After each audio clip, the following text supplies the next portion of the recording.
మాజీ ముఖ్యమంత్రి జగన్మోహన్ రెడ్డి రాష్ట్రాన్ని ఖాళీ చెక్కుల ఆదానికి రాసి ఇచ్చారని ఏపీసీసీ అధ్యక్షురాలు వైఎస్ షర్మిల విమర్శించారు. ఆంధ్రప్రదేశ్ను ఆదాని ప్రదేశ్గా మార్చేశారని మండిపడ్డారు. 1750 కోట్ల ముడుపులు చేతులు మారినట్లు ఆధారాలతో సహా వ్యవహారం బయటకొస్తే జగన్ ఇప్పటి వరకు ఎందుకు నోరు ఇప్పడం లేదని ప్రశ్నించారు.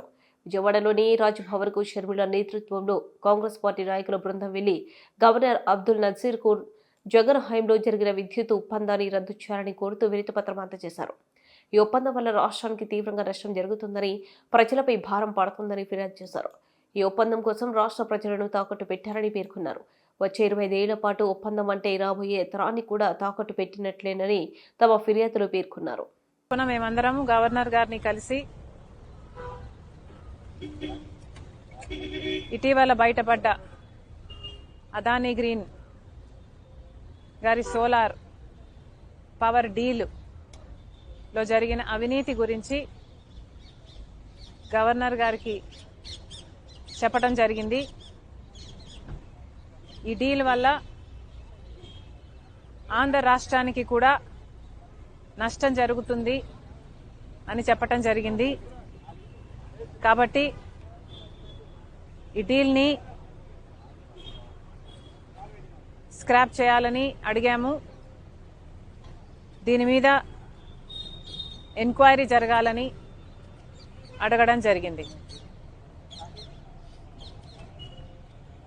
ముఖ్యమైన విషయం ఏమిటి అంటే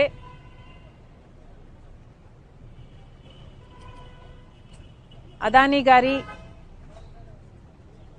ఈ డీలు ఆంధ్ర రాష్ట్రంలో చేసుకున్న ఈ డీల్ వల్ల నష్టపోయేది ఆంధ్ర రాష్ట్రం. ఈ భారం పడబోయేది ఆంధ్ర రాష్ట్ర ప్రజల మీద.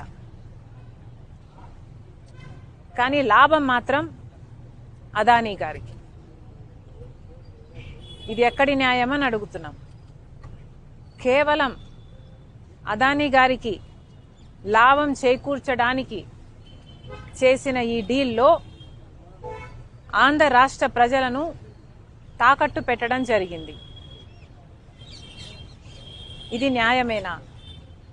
అది కూడా ఈ డీలు రాబోయే 25 సంవత్సరాల వరకు ఈ డీలు వర్తిస్తుంది అంటే ఈ తరమే కాదు వచ్చే తరానికి కూడా తాకట్టు పెట్టినట్టు దీని అర్థం కాదా? కేవలం ఒక్క అదానీకి మేలు చేయటానికి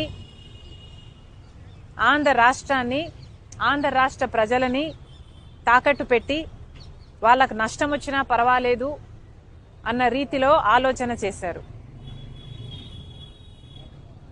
ఇలాంటి డీలే అదానీ గారి కంపెనీ సెకీ ద్వారా గుజరాత్ ప్రభుత్వం ₹99